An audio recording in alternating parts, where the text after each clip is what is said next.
All right, it's 7:01 p.m. This is John Pumphrey, Chairman of the Finance Committee.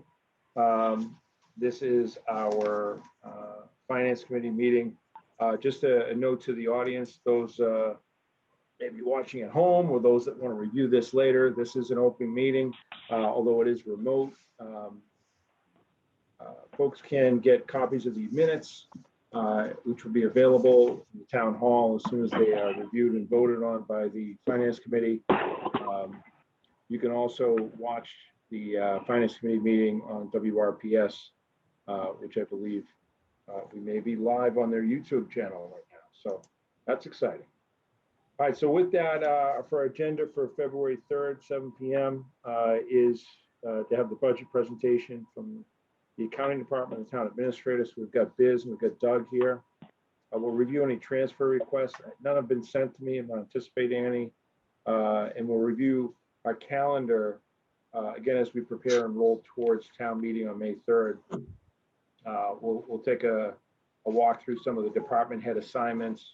And again, just kind of reiterate what our plan is to go forward. We're also joined by a guest, Megan. Thanks for joining us. We appreciate it. Oh, thank you. Thanks for having me. Evaluating the Finance Committee as Yeah. a potential volunteer opportunity, and we certainly welcome those types of guests at all times. But thank you for joining us. All right, with that, let me see. Did we get Julie yet? Julie's here. Can't hear her though. I think she's on mute.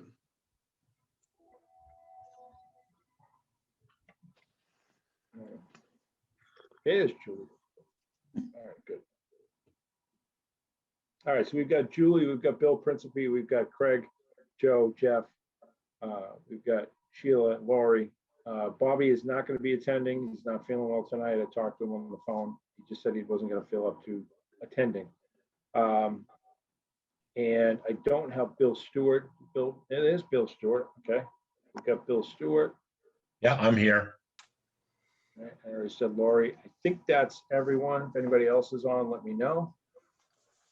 And with that, I guess I'll turn it over. Biz or Doug, do you know who's going to be sharing on your side to kind of do the presentation? Is that going to be you, Doug? Yeah, I think I'll kick it off. Biz and I obviously have been working very closely on all this.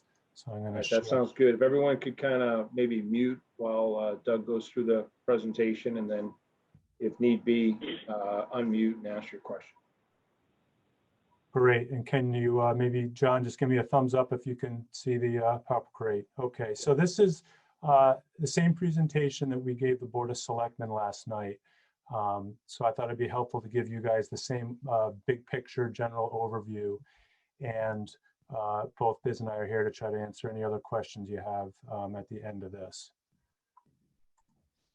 So the first thing we thought we'd do is just very quickly recap what we had to do in FY21 when the pandemic hit us after we had already prepared a good sound budget. As you all remember, we were forced to rely on one-time sources of revenue to balance our operating budget. So we had to pull from stabilization and OPEB and free cash. And I know none of us liked having to do that, but the whole purpose of a rainy day fund is to belly out when it's raining, and it was obviously raining really hard. So, we were forced to do that, but we knew that was not a sustainable practice going forward. So as we're going into FY22 and looking at some of our budget objectives, the first one is really to avoid using one-time sources of funds again, like we did last year. We really want to try to avoid that, quite simply because, as you know, it's just not sustainable going forward. Another key objective for us is to prevent any furloughs and layoffs. We are pretty thinly staffed, and we just don't really have anywhere to cut without really significantly affecting services that we provide to the public. So we really want to try to prevent furloughs and layoffs if at all possible. Now, one thing Biz and I have generally mentioned before, and we want to talk a little bit more about now, is that we do want to start the discussion about pursuing enterprise funds for both water and sewer. And so I'm not sure how familiar some of you are with enterprise funds. Some may be more familiar than others. but just generally, it's a tool that's recommended by the Department of Revenue and by our auditors. And the prime examples that DOR gives for enterprise funds are utilities like water and sewer. And the whole point is these are separate kind of entities, separate sort of businesses where they generate their own revenue to cover their own expenses. And the way things are now, where revenue gets commingled with the general fund, you know, technically at the end of the year, any surplus revenue or retained earnings should be technically currently getting scooped up by the general fund, which would obviously not be good for the water or sewer departments. They need to be able to retain those surplus revenues and retained earnings so that they can build them up and make the necessary capital improvements and investments they have to do in the future.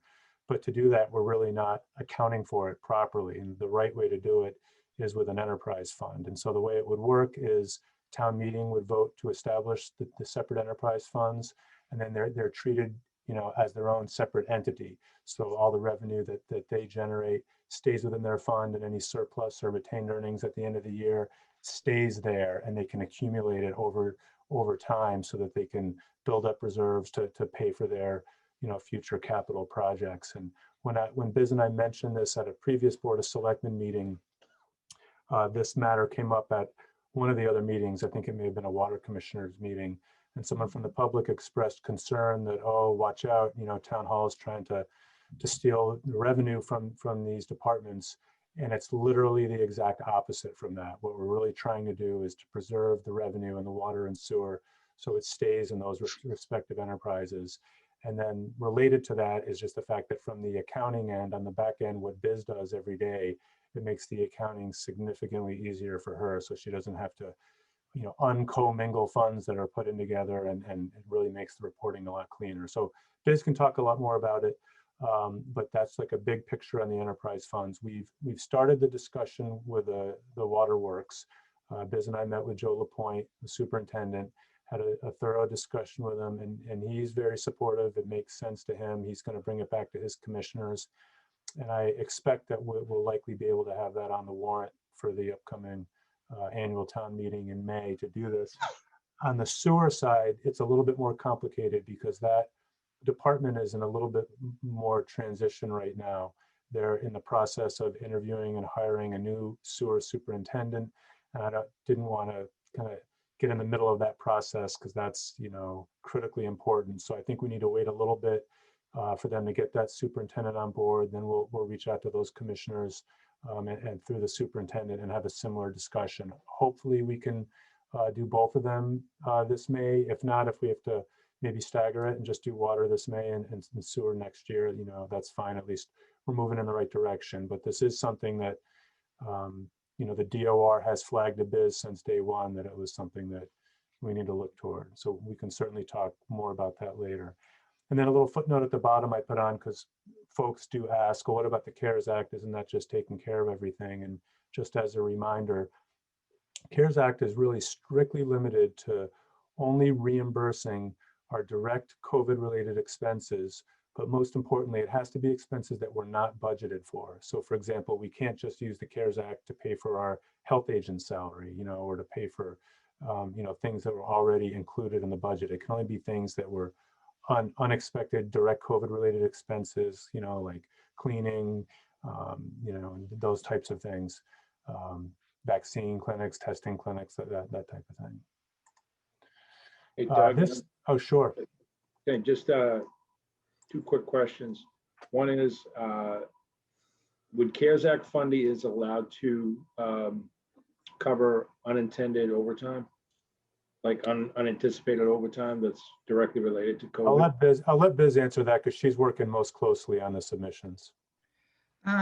Technically, no, if it's already budgeted. However, if the fire department has an officer go down due to a COVID-6 situation, then we can backfill and cover that overtime through the CARES Act. But typical overtime, no. One of the most important things that we are covering through our CARES Act funding is the remote teachers. With all the remote learning and the technology and the things that the school needed, that's a significant portion of what we spend our money on. But typically overtime, no, unless it's for a specific purpose. And everything that we're doing, we pretty much have approved before we authorize departments to spend. So, and if I understand things correctly on the water and sewer, I understand there's a benefit on the accounting side. But we're obviously not creating any more funds. No, But should we anticipate that if the water and sewer department do build up money in an enterprise fund, that we'll see less long-term, bonds that they put out there to cover projects, or that we would see that those projects would come off of our books and kind of go onto their books? Like, is that the direction you're going? The projects right now are on the sewer, the water department books Okay, and the sewer department books. We have separate accounting through the accounting system, and this is more of a drive to untangle us when we file with the Department of Revenue each year. okay. When we file for our recap.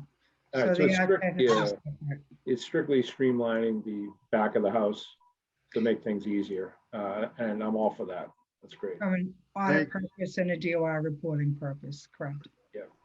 Can I ask a question? I mean, in a nutshell, kind of what's the difference between the enterprise funds that you want to establish and the current reserve funds for the water and sewer? Okay, they don't have what's called reserve funds.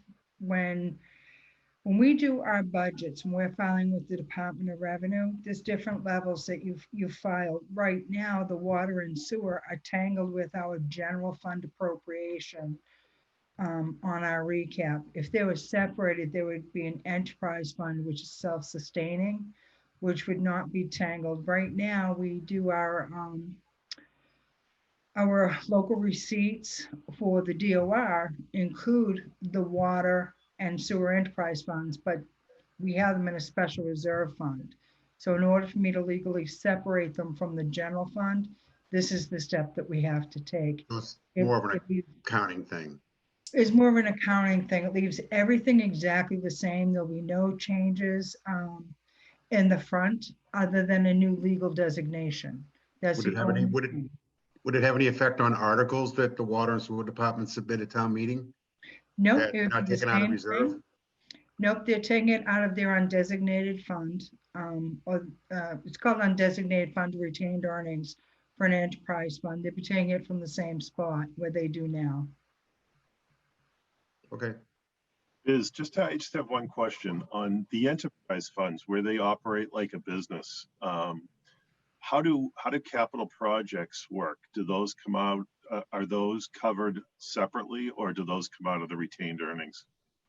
They're capital projects, like if we're doing a sewer upgrade or whatever, that comes out of the retained earnings. So one of the things that needs to be looked at too is, we've discussed this with the water department, is setting up a capital reserve for them so they start saving money to go towards their future capital projects, rather than going straight to their retained earnings, or in the town's category, it would be taking it straight from free cash. So they Okay. start saving for the future is part of the aspect.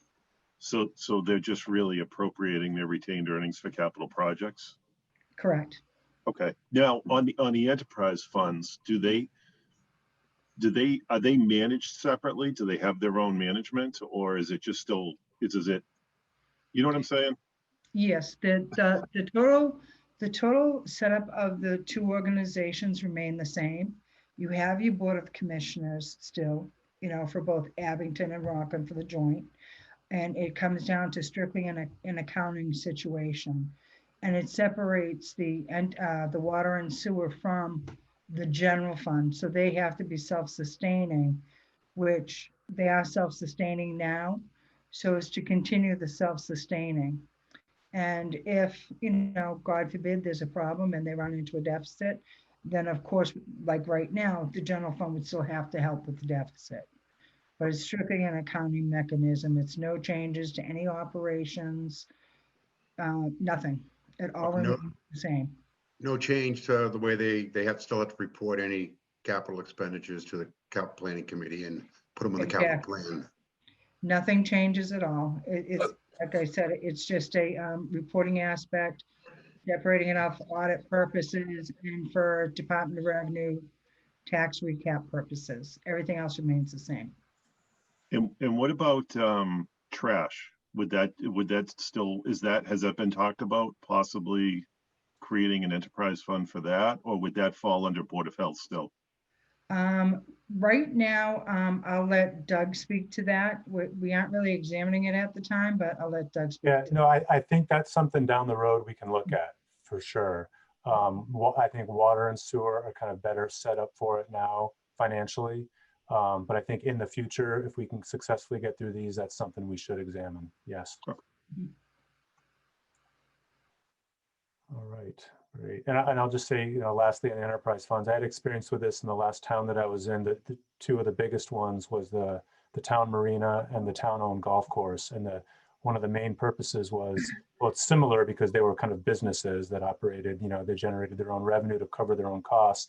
And also because taxpayers that didn't use the marina or didn't use the golf course, they didn't want to have to subsidize it. So they wanted it to really be its own self-sustaining entity. And so it's similar concept here. And when we can share some info from the DOR, and again, the first examples they give are water and sewer types of utilities. Right. And I've had 6 enterprise funds at my last employment. So it's something I'm well versed in and keeping them separate, and that's the goal. So this next slide 4, I think is really one of the more important ones in this presentation. And I hope you forgive my little use of emojis, but I just tried to lighten it up a little bit with some easy ways to know what's good and bad here. So one good thing, the timing is everything, is our first marijuana dispensary, Canavana, has been open for business now for several months. But of course, the sales tax reporting that goes through the state before it gets to us, there's always a delay with that and gets filtered into us quarterly. But we have, finally received our first quarterly payment of the local sales tax revenue.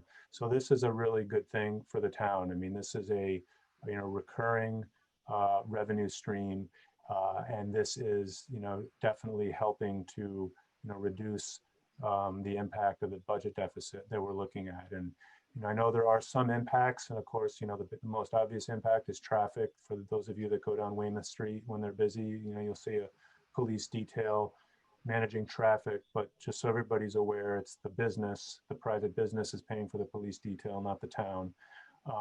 But this revenue is something that it's nice for me walking in after the fact, after all the work's been done, by the town to vote this in and to, negotiate the prior host community agreements. But this is a good thing financially speaking. And there's a second one, Health Circle is going to be opening up probably in about another week. They're going to be located at 21 Commerce Road. So this, this revenue is only going to increase. So that's been helpful. Commerce, that's right around the corner from the current one, right? Yeah, well, it's all got to be zoned in the same district. So it's Yeah, right. that kind of area in town. And there are 2 others that we have a total of 4 companies that the Board of Selectmen have signed host community agreements with. And they're all in that same vicinity again, because it's got to be in that overlay district. The next item was just the South Shore VOTEC assessment that came in essentially flat year to year. So that's a good thing that's helpful. Now, one big thing that we're very disappointed in is the governor's preliminary cherry sheet. When the governor's budget came out, we were in the schools, we're expecting a significant increase in Chapter 70 year to year associated with the Student Opportunities Act. And, we all got the emails, clicked on them and looked at the website, and our jaw, hit the ground because we're essentially flat year to year. There was basically no increase at all. So that was really devastating. We were expecting a substantial increase, and Biz and I immediately met with Dr. Cron and Jane Hackett, and it appears, I'm not very well versed in this, but what I've learned is that it appears that where we had previously qualified for the Student Opportunities Act, due to some very minor changes in enrollment as a result of COVID, it seemed to potentially just tip the scales just enough that bumped us out. So we're apparently not eligible under the current formula. So, the school department, Dr. Cron and Jane they're all over it. They've already been talking to DESE, excuse me, to pursue a correction of this, because it's not only affecting Rockland, it's affecting a number of other towns just a few students and families that may choose to homeschool their child during a pandemic, the town shouldn't be penalized for, what we were expecting. We've also reached out to Senator Keenan to explain to him, what needs to be corrected, because it's just not equitable. When you see the big picture, what the governor and the legislature talk about are these increases to fund that. When you're really looking at the detail, there's many communities, just in Plymouth County alone, that are getting nothing that, that should have. So the little bottom one there, crossing our fingers, hoping for a Chapter 70 increase in House Ways and Means, that's really probably going to be the biggest driver that's going to affect any potential changes in our budget between now and town meeting. So I assure you, we're going to work hard to help the schools get our fair share on that. Just a budget overview again, we have the standard process where we've requested budget request forms from all department heads, but as you'll see when you start talking to individual departments, we knew we were walking into a big deficit, mainly because of last year's use of one-time funds. Couldn't continue to do that again. So, department heads are not asking for much because we told them don't ask for much because the money's just simply not going to be there. So you'll see that when you talk to them. And on the salary front, all of our unions, as well as all the school unions, all those collective bargaining agreements are up at the end of June. So we're all going to be on both sides. We're going to be negotiating a lot of different contracts. And then, as I've talked about since day one, since I've been here, some department heads still have individual employment contracts, which we're obviously going to honor in our proposed budget. Others that are expiring, as I've been working with the Board of Selectmen, those employees that moved to at-will employees without the individual employment contracts. So a big picture, after working with Biz and the rest of our financial team and projecting all of our revenues and our expenses, we're looking at a grand total townwide budget deficit of $690,000. Just as we do with revenues coming in, when we have to make cuts, we have the 70-30 split with the town and the school, and you can see the proportions there: 207,000 on the town side and 483,000 on the school side. So the way it looks for the town budget, first we look at the revenues coming in. Our share of the new revenues, the 30%, is a little over 170,000.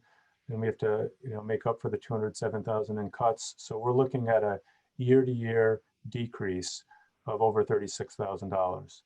And on the school side, similarly, because they get a larger share, their year-to-year decrease is larger, and that's over $85,000. So while that number, 85,000, or on the previous page, 36,000, may not seem like a big number, as you all know, expenses go up every year, and when you have less funding to go around, it makes it hard.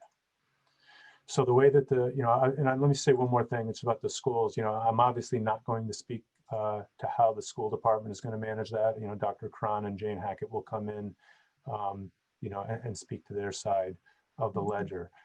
But on the town side, we're, after going through all the budgets with Biz and department heads, we're looking at three major areas to make up our gap. The first is in the town meeting and elections budget. We're able to cut this without negatively affecting anything because last year we had, the big major federal presidential election. We had primaries, we had all the early voting, etc. We're just not we don't have the same number of elections, and hopefully we're not going to have a special town meeting. So we confirmed this with Liza Landy, the assistant town clerk, and we should be good this year to be able to cut that by $20,000. As I've mentioned before, our regional public safety dispatching center out of Holbrook was successfully able to obtain a fantastic grant from the state 911 committee, which is going to completely cover, currently it's completely covering our regional dispatch costs, which are about $300,000. Now, it's a 4 or 5 year grant, so we definitely expect to continue to receive that full level of funding over the next few years. Technically, we do have to reapply for it each year, so the money's not in the bank yet, but there's, it's a separate funding stream from 911 telephone bills, so there's no reason to believe we won't get it. But to be prudent, we went back and forth, with Biz and I and Chief Duffy about should we take, all the cuts out of this or only a portion, and we're opting here to, essentially only take to count half of that savings, just hedging our bets a little bit, just to make sure, just in case something goes south, it'll be, only half the pain that we'll have to do to make it up. But again, we fully expect that we'll be able to get that grant again next year. And of course, the remaining amount of that appropriation will just be, returned and ultimately turned into free cash. And then the delta, the remainder of the cut, we're recommending we take out of the highway department materials and hired equipment, mainly because Dave Taylor does an excellent job, and he's probably most able out of all the departments to absorb a number like that with flexibility, depending on all the different contracts and projects that he has going on.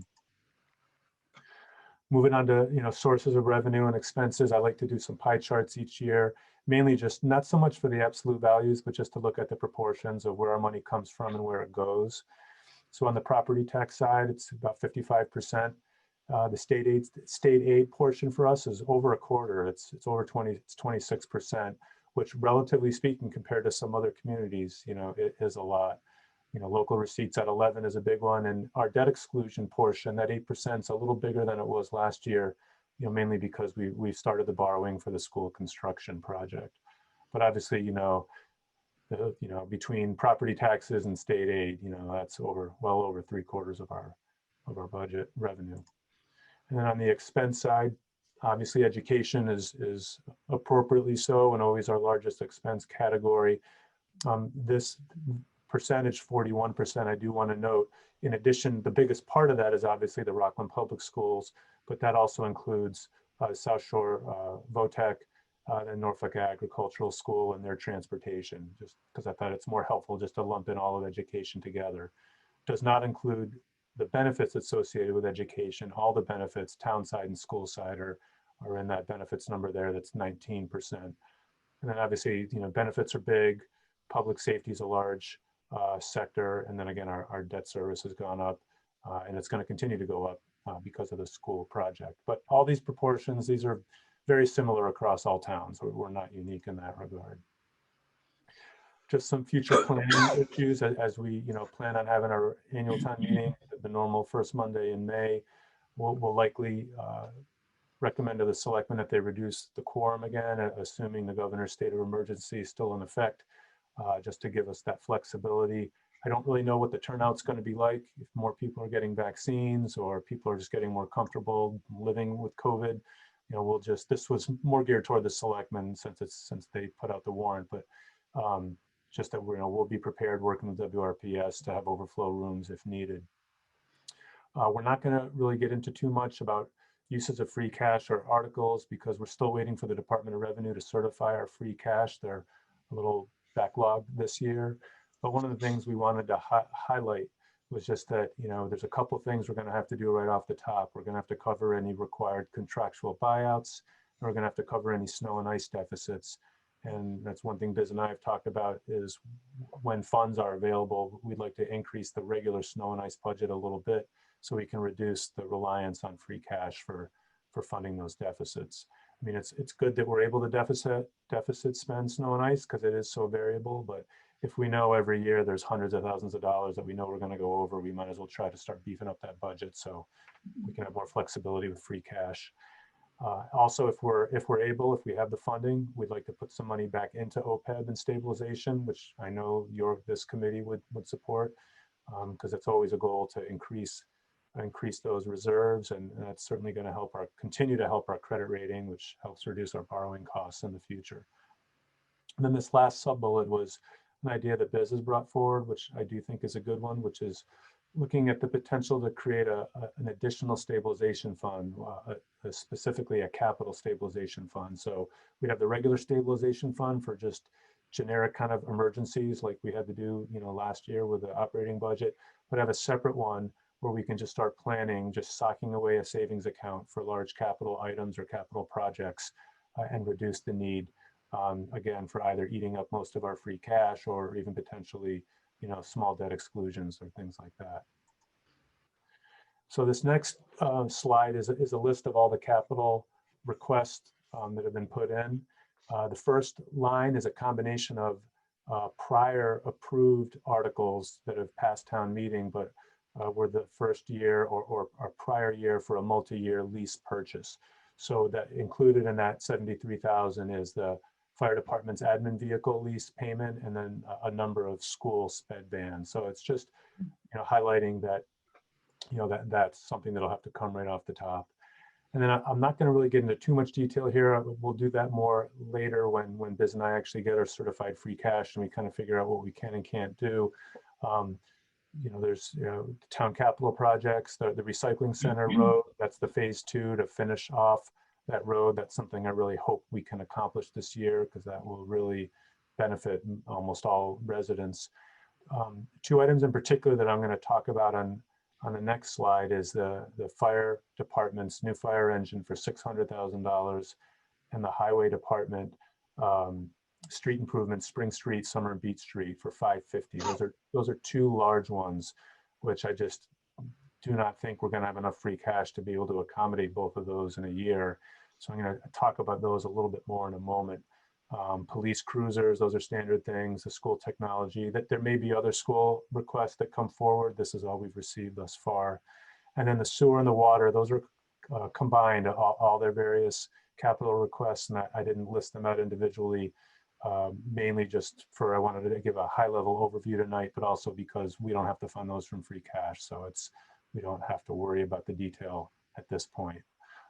But turning to, this large fire engine example and the highway road improvements, one thing I wanted to throw out there that we may have mentioned in the past is, another option for something like that is a capital expenditure exclusion. So starting with the first bullet, we've already talked about being careful about committing to too many leases. So with the fire engine, for example, we could look at a lease purchase, but right out of the gate, that's going to encumber a good chunk of free cash every year for however many years we do the lease purchase, 3 years, 5 years, 10 years, whatever it might be.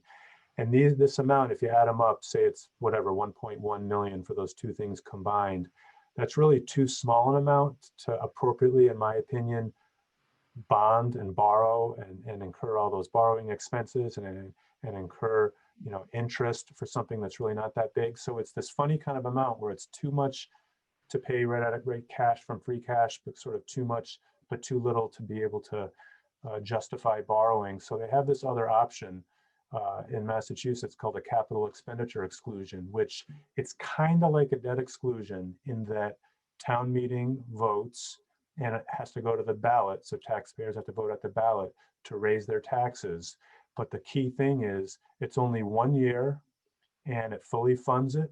And so there's no borrowing and no interest. And the next year it immediately disappears and it goes away. So it's a little temporary 1 year blip and then it goes away. And it's, given the dollars that we're talking about, it's not an $86 million school project. It's only like $1 million fire truck and road project. The impact on taxpayers, relatively speaking, is not that big when you spread it across the whole tax base. So since last night, Biz and the town treasurer, John Ellard, and I were talking about this because we were curious if the town has done any capital exclusions in the past. And John was able to highlight to me that there were several. There was a library roof was done in this fashion for $300,000 back in 2007, and in 2008, part of the feasibility study for the new middle school, high school, for a little under 300,000 was done through this method as well. So it's a big deal because it's not just a town meeting vote. It does require a ballot. So I don't know if that's something that we'll realistically have time to pursue for this May for these items, but I really just kind of wanted to start the conversation that depending where our free cash comes in, I think it's going to be unlikely we can fund those outright. I don't know that I want to keep encumbering big chunks of our free cash every year going forward. So I think this is something that makes sense for us to consider next year. And then going forward, Biz, as always, is going to keep looking at all of our local receipts each month. We'll keep looking at any potential, changes to our state revenues or the assessments, because we always have to look at both sides of the ledger. And as we look through the budget process, you all know, after the governor, right, it goes to the House, then the Senate, then the conference committee, and then ultimately back to the governor to sign. But, looking at the House Ways and Means to fix the Chapter 70 formula, that's something we're really focused on. And then Biz was reminding me, we put in this last, sub bullet, when's the state budget going to be signed? Last year was just terrible how we were all in limbo for so long. I'm crossing my fingers, and I hope that the state budget is finalized, at the normal time frame this year, closer to July 1, so we don't have so much uncertainty.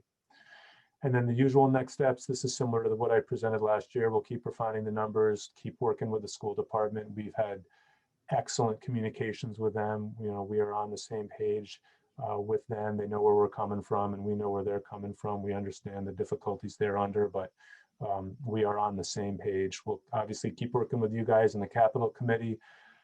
And my hope is, we can finalize the budget with the selectmen on Tuesday, March 16th.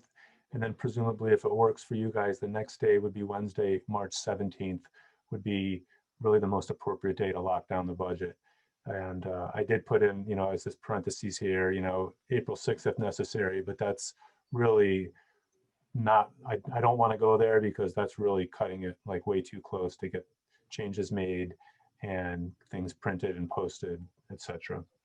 Because April 6th is when I want the final document physically signed by the selectmen so we can post. And then lastly, just a big thank you to Biz and the whole finance team. I work closely, in addition to Biz, with the collector, the treasurer, the assessor, and the assistant town administrator. But Biz really takes the lead on all of this. And in particular, I mentioned last night that she's not just responding to what I ask, she's very proactive, and you guys should rest assured that, things like, for example, the CARES Act, when that came up, that was all brand new, and the county administered it instead of the state. So it was this whole new process and system, and Biz was all over it. I think more than virtually any other town, she got a huge number of requests in, and we're going to get our full allotment, and not every town accountant was able to do that. So I want to really thank her for those efforts. And that concludes my presentation. I'm happy to try to answer any questions, and Biz can obviously supplement where I fall short. Doug, I don't know if you could put it back up, but could you put up the slide that has the pie chart with the breakdown of the revenues, the percentages, like where things are coming from? Sure. There you go. All right, so just doing some very rough math, but I like to get some sort of an idea of kind of what we're talking about. For every, let's say $1 million in capital expenditure exclusions that are proposed, that money would directly come from higher property taxes, correct? Correct. Okay, so it'd be basically $1 million divided by, call it 37,500, right? So you're talking about like roughly a 2.6, 2.7% increase in your property taxes. Yep. To cover $1 million worth of capital expense exclusion. Yep. I think that's good. Number? I think that's good, like back of the envelope math. But the key thing to remember is it's only 1 year. So you do it, it's Right. fully paid off, and it's done. And then that 2.6 goes away the next year. That's the key thing to remember. It's not permanent. Yeah, no, I think that's the case. I think it's a it's sort of like it's sort of like our, the funds that we have, our stabilization funds, things like that. It's sort of like a last lever to pull, kind of, in my opinion, because if it's a one-time thing, but you do it every year, then it's an every year thing. Yep. So it feels to me like it has to be this is a one-time. We're never doing, unless Armageddon hits again. It's adding. It's artificially potentially adding property taxes that maybe people weren't prepared for, especially people that don't go to the meeting. If I can just respond to that, John, I would characterize it a little differently, because the way that I'm looking at it, I guess the first thing is voters get to choose. It's not anything that's imposed on anyone, and it's not just a town meeting vote where you historically get only 100 or 200, people attending.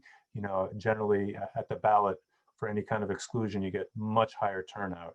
Right. So voters get to decide, and certainly we're not going to buy a new fire engine every single year. So it's not designed to be done every year. But this isn't really like a a COVID fiscal crisis kind of thing. I mean, this is something, again, the town first did it back in 2007 because, when you're faced, if you have either one single item or a couple of items that total an amount that's just simply too much for us to afford out of our operating budget or out of free cash, but not really enough to warrant, borrowing over 10 or 20 years, but you need it, how else are you going to do it? So it's an appropriate funding mechanism, and voters get to decide. And so we certainly would not envision doing it every year, but I think as big things come up periodically, personally, I think it's a good option to look at.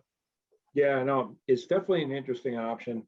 Since I've been on the committee, we haven't done it and I haven't seen it. I just want to make sure that I try and get the contrast out there, is that, the alternatives to that, they could take the one-time hit on free cash if you had free cash that particular year. You could do the capital expense exclusion, which you just described, which is an option, or you could, do a lease purchase, which costs you a little bit of money of interest, but you're basically spending forward your free cash. So you're dedicating future free cash to definitely capital projects versus, 5 years from now, that free cash is used for something else that maybe isn't as necessary. Exactly. Yeah. So, And also- it's a balance. You gotta the town needs to understand and consider all options. Yeah, and I'll get you in one sec there. I just wanted to highlight to John, the other longer term kind of solution to this is this capital stabilization fund that we talked about. So the idea here is over time, if we can build up 600,000-700,000 in there, and then in the future, then we can just outright purchase, the fire engine without having to go to voters to, do an exclusion or anything else. That's the ideal thing. We're just not there yet. It's going to take some time to build that up. I'm sorry, Biz, I didn't mean to cut you off. No, that's okay. Just for a point of reference on this particular fire truck, we'd be looking at a 10-year lease to purchase at $70,000 per year. So it's going to cost us $100,000 to, fund a $600,000 fire truck. So cause and effect of borrowing the money, et cetera, is something important. And you committed yourself 10 years out. And, not that it would ever happen, but what happens if for some reason Rockland goes into a deficit free cash, which is not unheard of, you don't have the money to pay for it. So, you have some big cause and effects there that you need to think about. Yeah, no, I understand. I hope that they, and again, to your point, you said we back of the napkin that, I just hope that we make it very clear to voters when they go to do it, that this is basically what it trickles down to. This is how much it's going to cost more in your property tax budget. If they decide to go for it, well, that's entirely up to them. But there are other options for sure. So, all right, well, that's great presentation. Anybody else have questions for Doug on that? Nope, thanks, Doug. Wow. Nothing. Okay. Unless somebody's on mute and they're talking, I don't see mouths moving, so we'll call that good. Biz, were you going to take us through anything with, I know you forwarded out, in fact, I didn't even check because I was kind of busy this morning. Did you forward that out to everyone in terms of the different budgets? I sent that to the Rockland Finance Committee, so I don't have the individual addresses. Everything was sent to you. Okay. Or the Rockland Finance Committee email address. All right. So for everybody's interest, and again, I apologize, I didn't get a chance to look at it between everything I was doing before the meeting. I saw that they're all there. We do have the different budgets from several different departments. I don't think we have the entire. You gave me like sections of budgets, which is kind of good to kind of absorb it and go through it, but I don't think That's we have. responsible parties. Do we have So one? if you look at the fire department, Right. he's in charge of dispatch, emergency services, and the fire department. You look at highway, Dave's in charge of the tree, the snow and ice, the drainage, the highway. I think there's something else in there. So the representatives that I have there, that's the major department, but then they've got all the sub-departments under them. And they're Okay, each in no. one folder. Yeah, that's perfect. I'm looking on here to see if there is one for the entire budget in one shot, if that was delivered to me or not. I sent you the, I sent you that think you did. Monday, I think, of the big budget. Because we sent it to you so you would have it because we were going to be presenting it to the board. Now, if you'd like, I can show my screen for what we have, if that's the way you want to go for the moment. I can resend everything out tomorrow. I'll see if we can set No, up. I'm in there now. I'm in there now. I can re-forward. I can forward all the emails that I got. I got an email. Yeah, I got the revenue comparison that you sent out. That's going back to January. Yeah, that's old. You Yeah. want February 1st or February 2nd would be the budget presentation. That was for tonight. And then today I sent you all of your budget schedules as per the calendar you gave us. Okay. Yeah, I didn't get the only thing the first email I got from you was on Tuesday with the FY22 preliminary budget. Preliminary budget. That's the one that is the important one. That's the full tonight. budget. Okay. Right. Do you want me to bring that up, John? Yeah, if you want to bring it up and walk us through it, that would be fine. I mean, it looks from your high level summary that you gave us at the last meeting, not a lot has, I know there's obviously changes, but it looks like some of the bottom line numbers are real close to what you presented before. Right. Originally, we had a $1.2 million deficit. Right. And through an awful lot of hard work, we're down to a zero deficit, but there is some impact to the school and the town. Okay. This page here is a general overview of the revenues. As we know, the tax revenue goes up and down each year. That's pretty standard. Our debt exclusion did go up. And debt exclusion, as you know, covers the debt exclusion income that we receive covers the debt exclusion debt. So that's a wash. If you see our cherry sheet 8, we had been hoping for a lot more. So we're getting 18.2, which is slightly above our 21 numbers. It's 187,000 roughly more than we had gotten for 21. Probably one of the biggest changes here is our estimated local receipts. When we started this process, we were planning on 6.9 million on local receipts. Due to the income coming in from the cannabis tax revenue, of which you asked me last time, the cannabis is taxed at 20%, of which the town receives 3% of the taxes.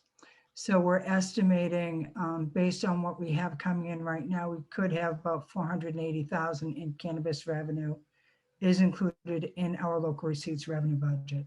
So that's the biggest change on that side. We are researching the cannabis revenues right now.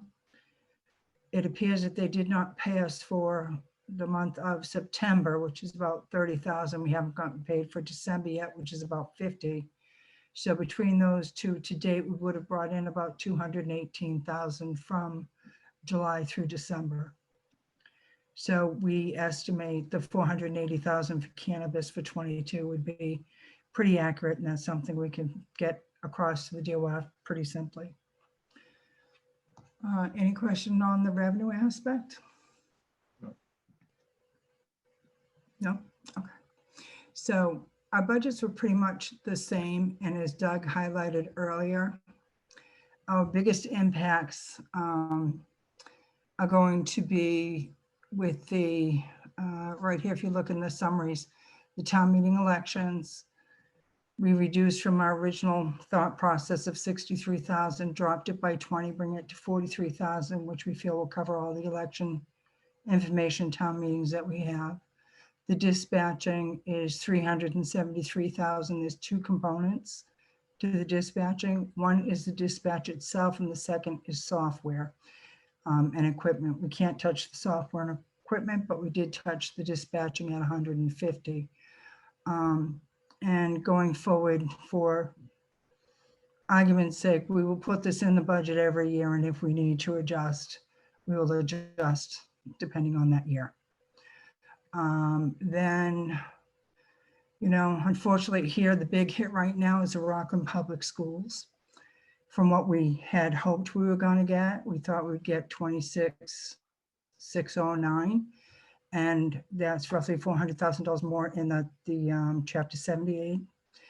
But in effect, we're getting 26,125,939 is what the budget is. So that budgeted decrease is roughly 85,000 from 21 to 22. And as Doug had spoken to earlier, this is something that we're working very closely with the school department so we can address their concerns and anything we need to do to help us all get through the situation. But the key target is going to be the state aid. If we get more state aid, that will make a very big difference. One of the other things that the schools, you know, working on, they've got some different granting issues that came out in the last stimulus package. That's something they're looking at, but they don't want to use that for regular budgeting purposes. They feel that's a specific need revenue, and that's what they're going to try and accomplish by going back to the state. The highway department. So, Biz, just so, Yeah. you know, so again, the schools looks like it's, again, it's taking some of the brunt of this. And what you're saying is that if everything stays the way it is, we're gonna be able to cover our budget shortfall with those three big categories that Doug laid out, and you kind of went into a little more detail just now. Correct. But if additional numbers come in from the state, if we get additional revenues from somewhere else in the state, specifically the cherry sheets that you mentioned, that is the thought that we would, well, not the cherry sheets, the Chapter 70, if that comes in a little bit higher, that is the thought that the town would redirect some of that money close, you know, more to the school, like a different percentage, or what are we talking about? We would be following the standard percentage aspect. So let's say we got another 100,000 in state aid Chapter 70. Well, 70,000 would go to the school, 30,000 would go to the town. So it'd stick to the same 70-30 split. But one of the things is that, you know, the schools, they're so good at what they do. They're filing for grants, the federal grants, the education grants that are now being allowed through the federal government will help offset some of this issue for them. But again, they're working very diligently to help us get the money restored. Okay. Okay. So then we have highway department, which everybody was told pretty much level fund, which they did. Highway is going to take a little bit of a hit of 32,000. And after talking all of these cuts that we've talked about, each department, we sat with them, discussed it with them, and they were in agreement. They had no problem with what we were doing here. And if you notice, it says a 1% increase, non-contract and union, and contracts are in negotiation. This is in here just to cover what we need to do. So that summary is pretty much everything in a nutshell. So when we get down to the nitty gritty, which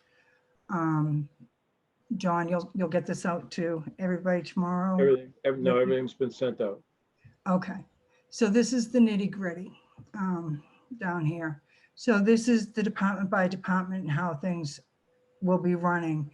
So I think it'd be prudent for all of you to take a look at this, but it's summarized in the pages up above. There's been no real increases anywhere. Everything's pretty flat to keep us going. The biggest increases, I'm going to go back a little bit here, John, is in the benefits. You know, that is one of the biggest hits that we take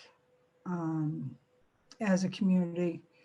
For instance, the retirement went up by just about 200,000. Unemployment, we did put up a little bit. We put a little bit of buffer in there because of the economy and what's been going on. The group insurance has gone up about 270,000. And then Medicare is equated to wage. So those were our biggest increases are. So we went from 12,400,000 to 12,900,000. That in itself is a $500,000 increase. So, and overall increase wise, due to the pandemic, we will see an increase. We have an estimate of between 7 and 9%. So we're just covering ourselves with that and taking the higher percentage. As we get a little bit closer, it may change. Can I get this in Excel too, please? Are you Get going it to right change there. it? No. I'm not one of those people that's gonna like, I'll do my thing and then you do your thing and the trade. You know, As December- as long as you're not gonna change my numbers, you can have it in Excel. No, I do like to like insert a column and try and pull out like dollars and cents and percentages and kind of, Mm. make things sense in my head. So, Yep. I don't need to, you send it to me, you'll never see it again, but I'm not gonna send it back to you, but I'm gonna ask, it'll help me kind of frame better questions around. Right, so if you look at the benefits, it's overall about a 5% increase on benefits. Okay, If you average it out, went up Right. 500,000, 5% would be 6, so just under 5. Is that group insurance the actual number now, or is that still just an estimate based on what they said that it's going to come in at a little bit more?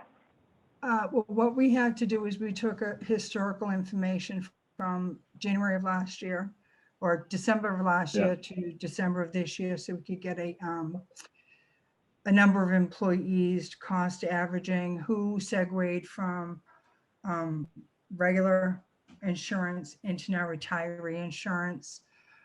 Because when people do retire, we're responsible for that as well. So you have 4 people retire, you now hired 4 more people. Well, your cost went down a little bit for the retiree, but you still have that original cost. So But it is an estimate still is though, right? But it is still, Oh, an estimate. Yeah, that was his yeah, question. it's still an estimate, but I don't see that changing. I see that Okay. probably being a pretty solid number.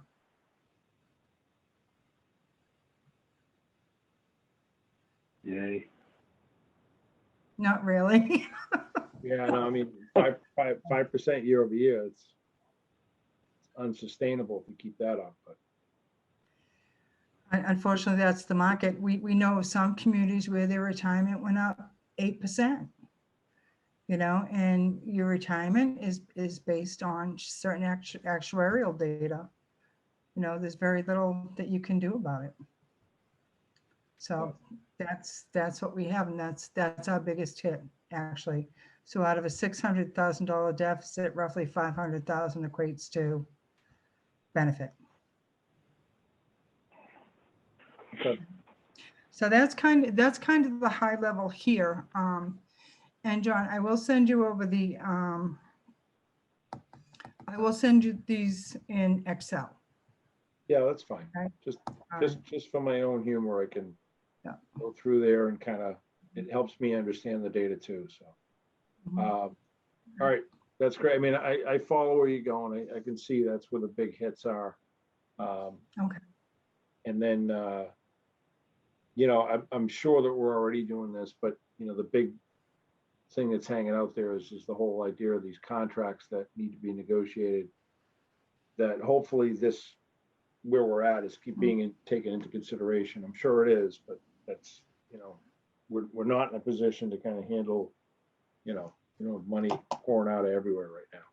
So hopefully that'll help us negotiate something that'll work better for the town. But in any case, that's that. Anything else, Doug? Did you have anything else you wanted to add? I did not at this point. Thank you. Okay. And did anyone else have any final questions for Biz or Doug?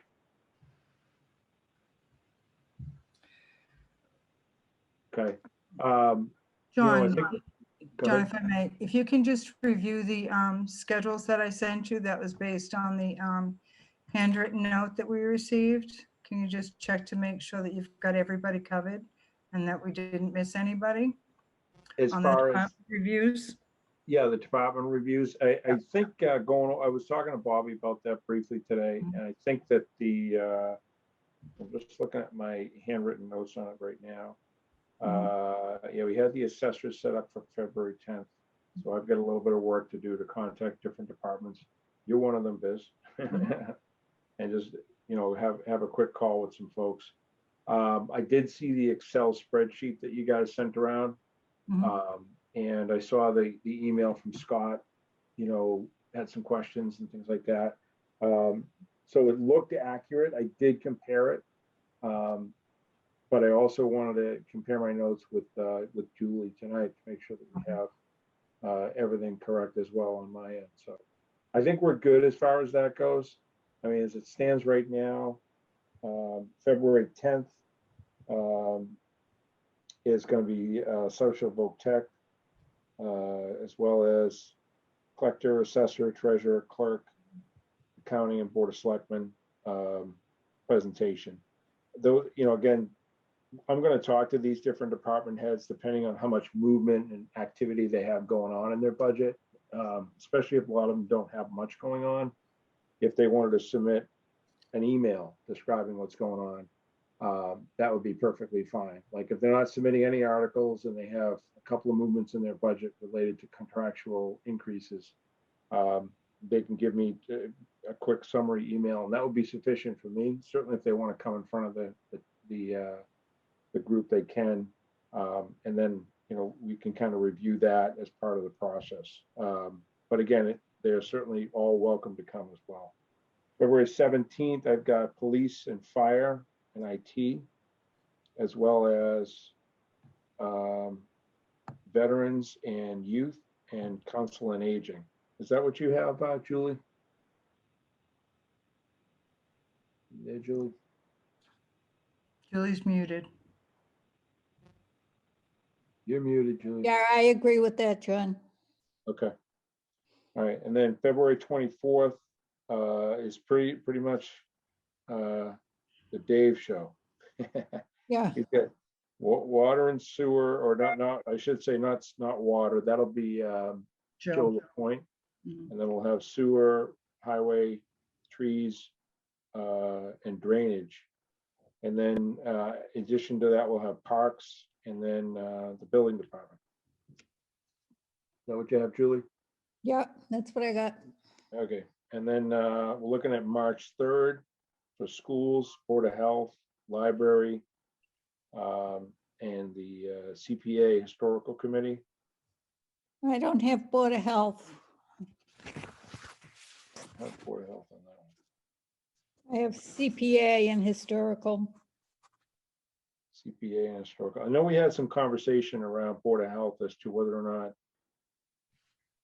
I think that what we decided, and Biz, I think you gave us some insight on that too, was that we would kind of push them towards the back of the agenda just to give them, you know, additional time if something came up or whatever it was. I Or think that was more the sewer, John, okay, because they're in the process of hiring the new superintendent. right. So I think that was the sewer we're gonna, you know, put last if we have to. That was gonna be movable if necessary. I'm not really Yeah. sure where they are in the hiring process. Okay, But the Board of Health, you wanna keep the Board of Health there because they have substantial budgets. yep. All right, so March 3rd, we'll tentatively have Board of Health in there. And then that kind of puts us in line for, now, you know, when you gave us your calendar, or I got your calendar, I think from Biz, it mentioned something that looked like, and what I mean by your calendar, I mean the calendar that talked about, you know, when town meeting was going to be, and then kind of dialing everything back from there. It looked like you had on yours that the Board of Selectmen would vote after the Finance Committee finished. And I had a question in my notes from last week. I thought that the charter called for the Board of Selectmen to vote on the budget first, and then the Finance Committee would vote and consider the Board of Selectmen's opinion on each budget. Where am I off on that one? Yeah, let me take a look here. Hang on one I think sec. that's the way it's been, John, in other years. We get the budget after the Board of Selectmen have voted on it. Yeah, so so I think I see what you're saying. But again, my idea is, the selectmen would vote on the 16th and then you guys would take your vote on the 17th. Mhm. Okay, so your thought is that they would vote on the 16th. Yeah. And then we would enter our final votes on the 17th, Yes, 17th of March. yes, Okay, and then if we vote on it by the 17th of March and we have it finalized by then, you've got, well, actually, at that point, you have plenty of time. We're way ahead of the, Yeah. right? Because the town meeting's May 3rd, right? yep, first Monday in May, yep. So I mean, this is, I like this time frame because it gives us a little cushion, you know what I mean? And if something, if we get some new information at the last minute and we need to revise things and you guys and the selectmen need to take additional votes, then it gives us a little bit of cushion, but I feel like this is feasible. All right, so what we're gonna do is we're gonna keep March 10th as an available, that'll be the date that we'll really go through the budget and hit as many of the line items that we can. And then we'll finalize any voting that we need to do on the 17th and complete that. And, that'll give us, to Doug's point, if something does come up, hopefully we'll know by the 17th, so we'll be able to schedule another meeting. But then we'll try and put a meeting on for like mid-April. So we'll take some time between mid-March and mid-April. That will be, we'll schedule the meeting out, and then if we need to meet sooner than that, we will. We'll just wait to hear from the town if there's something that we need. Okay. Now, Biz, you mentioned free cash was not in. Or Doug mentioned it, one or the other. Any thought on that? Is this going to be like a last minute surprise, or is it just something that it's definitely coming like this week or whatever? Or Well, I expected last week. Was dealing with the DOR last week and again this week. So I sent some information yesterday. I didn't hear back today, so I'll follow up. okay, I definitely follow up all the time with them, so yeah, no, I'm more anxious to get this done than you are, believe me. I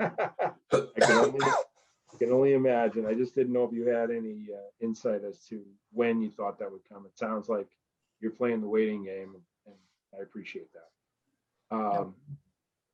And then, again, the stuff that they're voting on in DC, and I noticed that they're talking a couple of $1 trillion or some crazy number that I'll never see in my life, or most of us never will. But whatever is in there, has there been any, like, hey, this is in there, that's really going to help us out? Any state and local aid? Because I know that was something that they cut out of the last, help for the COVID. So I think that's unlikely, unfortunately. It's so discouraging because what's so weird to me about it is every single community, red state, blue state, purple state, every community is experiencing this to some degree. So you'd think that would be something they could all get around, but I don't think it's going to happen. I think there's certainly more consensus about money going to schools, which is great. But I don't think what you asked is going to materialize, unfortunately. okay. All right.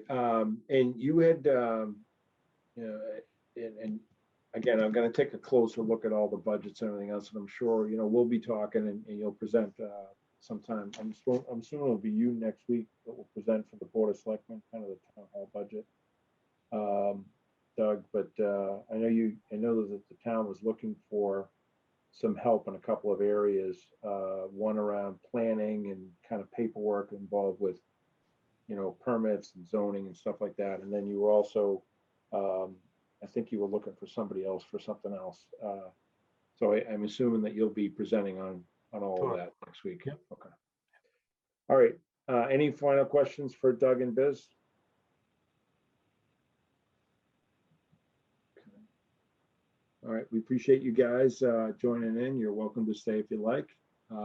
Doug, have you heard, excuse me, have you heard anything about getting a vaccine in town? Do you know where our supply is? Yeah, so we have no supply. So just so you're aware, we have put a request in with the state. We've requested 1,950 doses, which we're going to gear toward. There's a whole hierarchy that the state DPH, the state government's put out. So they've just started in phase 2. And in phase 2, the top priority are people age 75 and over. So that's what we're targeting. We have a request in for 1,950. We haven't heard back exactly what we're going to actually get. What we've heard anecdotally from some other towns that have requested a similar number, they request, say, 2,000 doses, they get 100.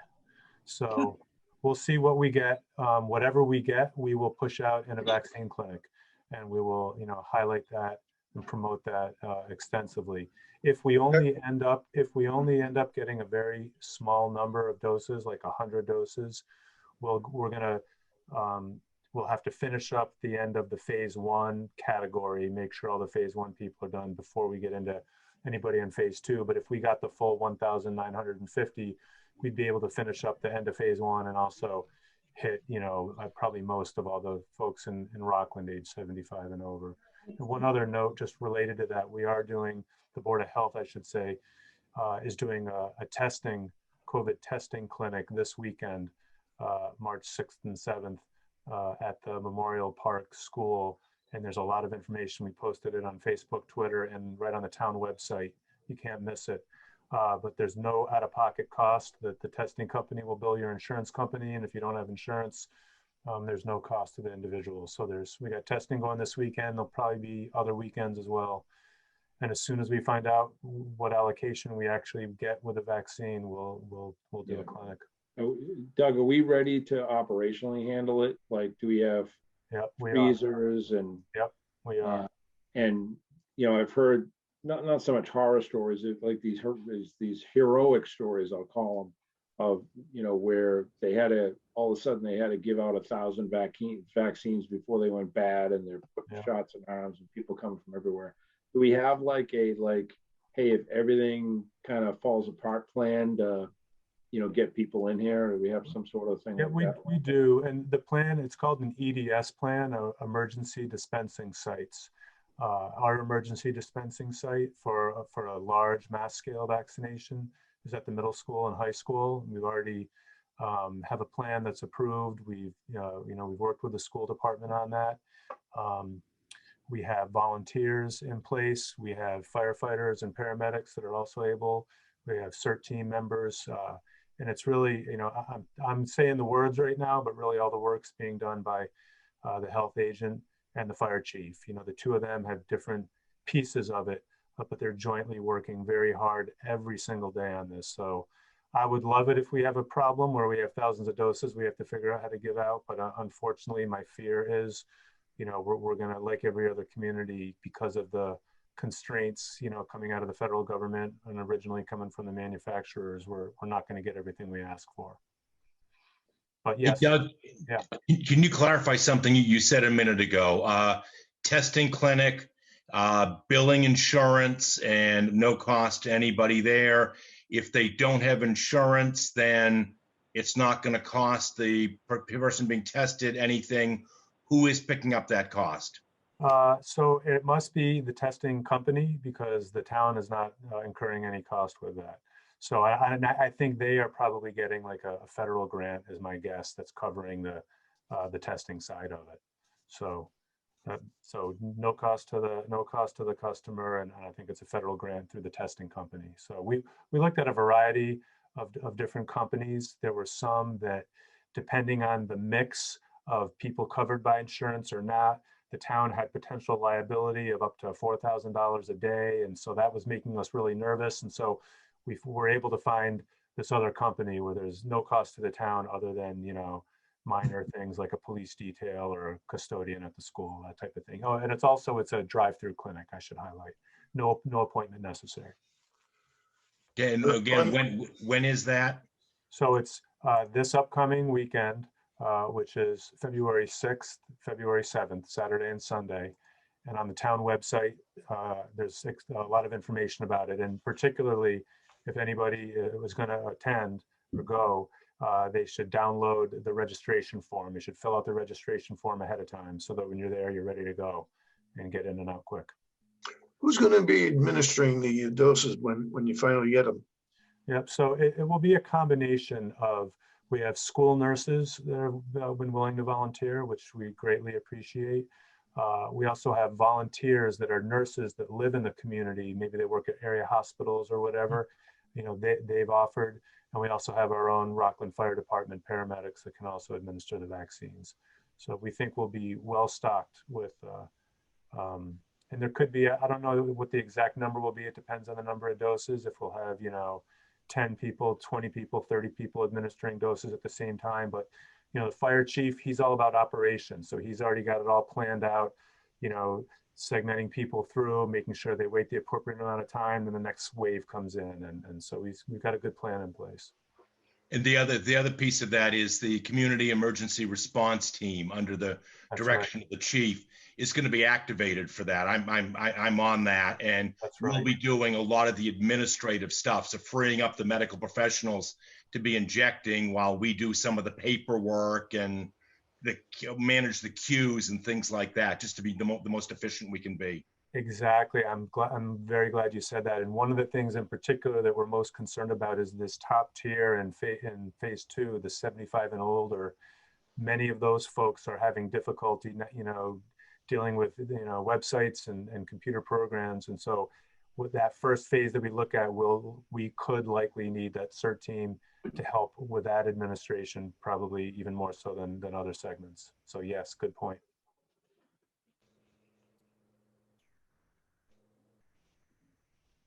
That's great stuff. All right, so we've gone over the schedule. We all, you know, everyone should have, actually, Julie, did you put out I'm not sure if I saw that from you or not. Did you put out any minutes? I did. John, can you send out that schedule? Well, in the minutes is where the schedule is, Joe. Oh, all right. So I got them. I didn't get a review. The minutes of the January 20th has the schedule on it. All right. All right. I got them, but I didn't review them yet. All right, thanks. I think, Julie, you sent those to maybe my personal email address, right? I don't know. I think I sent it out to the. There you are. I got you. Leona, there's one typo in there. Oh, no kidding. There's always somebody. Typo. The word timing is spelled wrong in paragraph 3. Always somebody. All right. I know. But All right, let me do this. Nice, Bill. Got it. Thank you. All right. So I've got it here. I've got one that says minutes October 21st. That's not it, though. Yes, that was one that we never approved before. right. Okay, well, that's fine. But I'm looking for the minutes from And then the we have January meeting. Can you send it, could you send them to Rockland or send it to Finance Committee at rockland-ma.gov? Like the one that respond to the email that I send out for the agenda and attach it there. Can you do that? Yeah.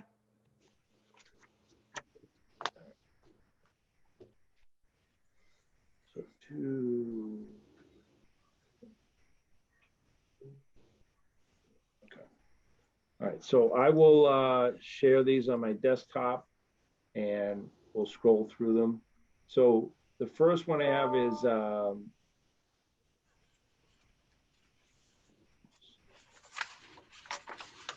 okay,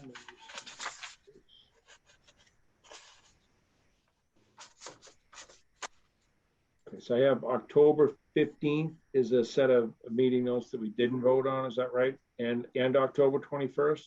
No, just the 21st. Okay, just the 21st, okay.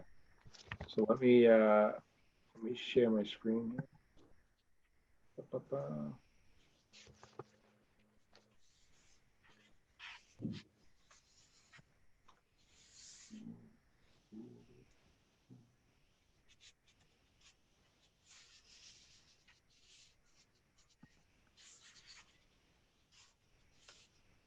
You all right there, Julie? Yeah, All righty then. I've got like a 2-page view here. Can anybody see my screen? yeah, it looks good. All right. Okay, so absent was Bill Principe and Dan. By the way, Dan has resigned from the committee. Hopefully, after tonight, Megan will be all fired up. All right. Okay, town accountant. What's Okay. Megan's last name? Megan, Rooney, Rooney? Yeah, Rooney. Rooney? Yes. Okay, thank you. Give your last name, that's it. All right, here we go. So 10,000 a month savings. I'm just reading through this. If anybody has any questions on it. This was prior to the articles that we went through for November 16th town meeting. That's why I don't have a November minutes because of the town meeting Right. that I didn't make, but there was no meeting before the town meeting. We weren't required to meet because the town had nothing to vote on. So Okay, so I think actually somebody started a meeting and closed it, but we didn't do anything. So. We did. We opened and closed the meeting with no agenda and no discussion. okay, so that's why I was. And no quorum. And no quorum. Thank you, Craig. Yeah. Okay. All right, with that, so I've had the meeting notes up there. I've kind of thumbed through them. I'm not good at catching the spelling errors, so that will be up to Bill. I appreciate it. But I will entertain a Never motion again. to approve the meeting notes as written. Motion. Second, Bill Stewart. I have a motion from Craig and a second from Bill Stewart. All in favor? Aye. Aye. Bye. Aye. Okay, so if you could take care of those, Julie. Yeah, Yeah, that's good. I'm just gonna go back to my email. You forwarded over that other one, right? December 16th. Yeah, did you send that? Yeah. They were all in the same email, 3 of them. 3 or 4.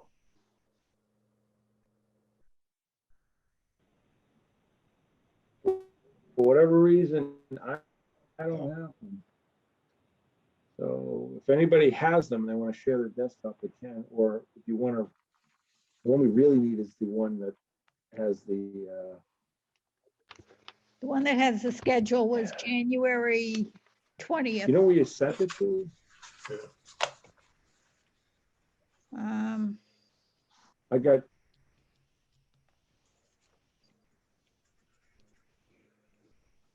I sent it to the Rockland Finance Committee.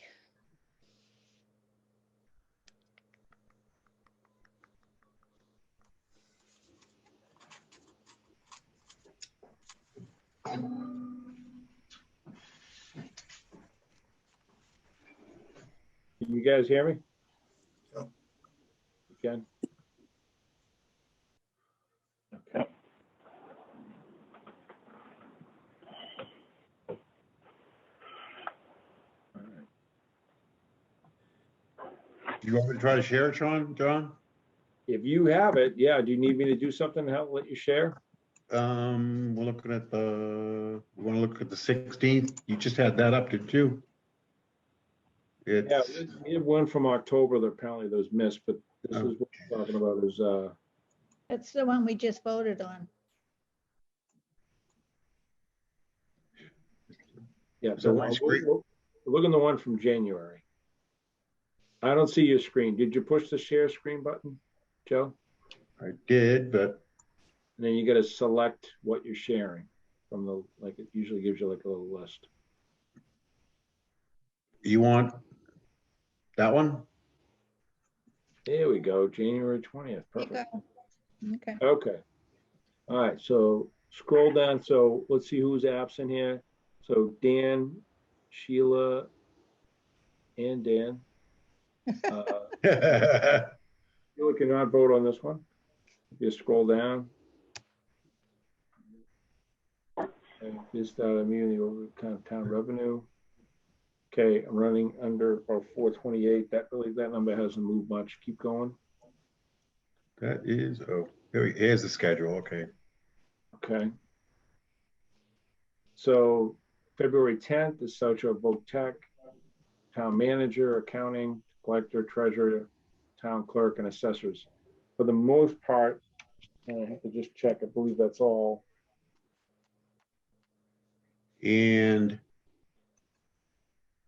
we're gonna, Julie, are we adding, I don't know if I can even Adding do the it. Board of Health to March 3rd. March 3rd, yeah, all right. Okay, and on this first, so for the 10th, Social Voc Tech, town clerk, accounting. The Social Voc Tech will do their own presentation. The town manager will be Doug, that's fine. I'm gonna take care of with Doug is, I have the collector, I have the assessor, I have the treasurer, and I'm not sure who has the clerk. I don't know if we assign somebody to the clerk, but I'll just do the clerk as well. I don't think anybody else was assigned to the clerk, right? No. Okay, so I'll take care of that for the clerk. If you could, we can make that adjustment. I have the library. You said what? I have the library. You have the library, right? Yep. Mm-hmm. Oh, there's no name next to it. Julie didn't have a name, yeah, okay. Julie, do you want to? Well, Okay, actually, yeah, liaisons. you can edit it, Joe, if you want to add Lori's name. Why, it's You not, gotta- oh. You got to click enable editing. It's in the yellow bar at the top.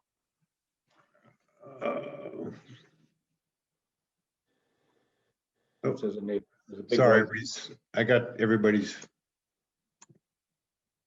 I can't even. Did I just lose it? Yep. Yeah, No, you just click click on- that white box. Enable editing. I don't even see it. Go 6 inches to your left and up. 6 Okay. inches to your left, left. The other left. Yeah, the other left. I don't see it. We can all see it. In the yellow, Yeah. Big the yellow yellow box. box. Go to the left. I'm sorry. I must have. Not that far. No, not that far. No, I'm going back now. See where it says Go up. enable editing? Above veterans right there? There you go. Okay, sorry. So, All right, so Lori is the library. Mm-hmm. I think we've got all right, and we're gonna add all right, so February 17th is gonna be police, fire, IT. I've got IT department, I believe. That's me. I'll get them ready to go. Bobby's got the police, I believe. Fire is Bill Principe, right? Youth is Jeff. You're gonna call the youth commission director. Yep. Veterans, Bill Stewart, you were gonna call veterans and council on aging. And I think that was it for the 17th, okay? Yep. So again, just have a quick call with those folks. If there's anything that they want to review, try and bring it back here at the end after we review everybody. You know, so for the 17th, at the end of the meeting on the 10th, we'll just spend a few minutes. We got police, we got fire, we got IT, veterans, youth. Is there anything coming up? Anything, you want to highlight what you have for a conversation with them. We just want to be a week ahead. And then if you say, oh yeah, the fire department's really looking for this, or they need that, or the fire truck discussion, that kind of thing. That would be the time at the end of the meeting on the 10th. And then if we have any questions, we can give those to you. So for example, Bill, if it's the fire department, hey, can you ask them to be prepared to talk about 1, 2, 3, these 3 things, and then get that information over to Scott so he can do that. Okay. So that's the basic game plan that we followed last year. That's the plan we'll follow this year, with the whole idea that these folks show up and they feel like they have some idea of what we're interested in talking about in addition to the normal stuff, and that'll be it. All right. With that, I appreciate you making those updates, Joe. You want to scroll down the bottom here? I don't know if we saw the bottom. I'm not scrolling. There you go. Keep going. My mouse doesn't want to agree with the. Is there another page? Oh, was All there right. another thing? No, I think that's it. That was Looks it. like a meeting to adjourn. All right. So with that, I'll entertain a vote to approve the meetings minutes with the amendments that Joe made for this particular one, which is January. Judy, I'm assuming you updated your Motion to version. approve. Okay, motion to approve from Craig. Can I have a second? Second. Second by Lori. All in favor? Aye. Aye. Aye. Aye. Aye. All right, thank you. I'm good at this point. We can, if there's any discussion, anything else people want to talk about or discuss? Did we have another set of minutes we didn't look at? Set of minutes for December 16th. I don't have those again, so I'm not Uh, able to bring them up. So Joe, if you have them, so find it again. like my, It's just a 1 page, so. What did I do with it? it's the weirdest thing, Julie. I have every email you've ever sent me, but whatever you sent me before, even today. Oh, that's funny. Julie's email came to my phone today, but it didn't come to my computer. I had to send it again from my phone to my computer. But Well, maybe Lost. we should renew a master sheet of all the addresses. where is? I lost it. I don't see what I did with it now. John, what is your address you want me to send things to?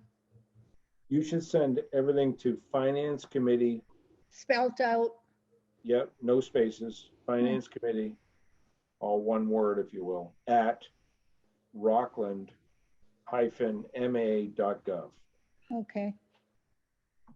The same email that I send out stuff to you guys when I email. Where is it? I thought that's what I sent.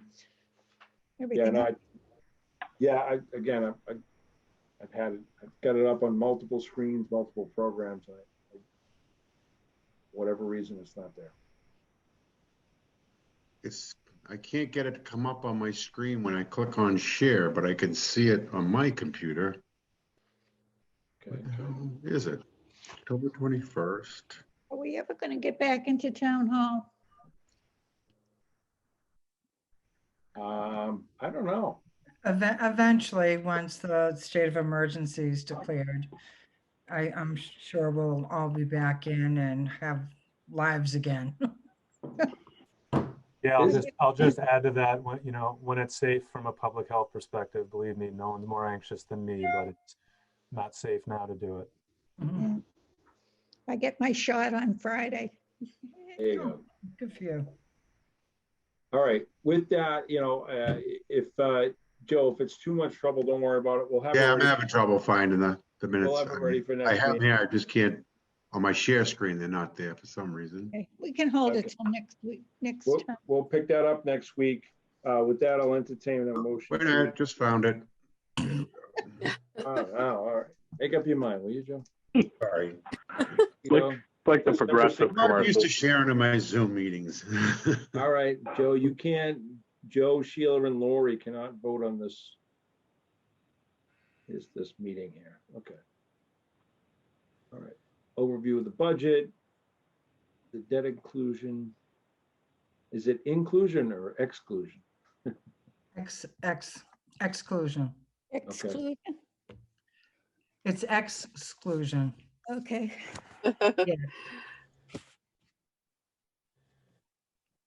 New growth, Langford, Belmont, Rockland Land. Okay.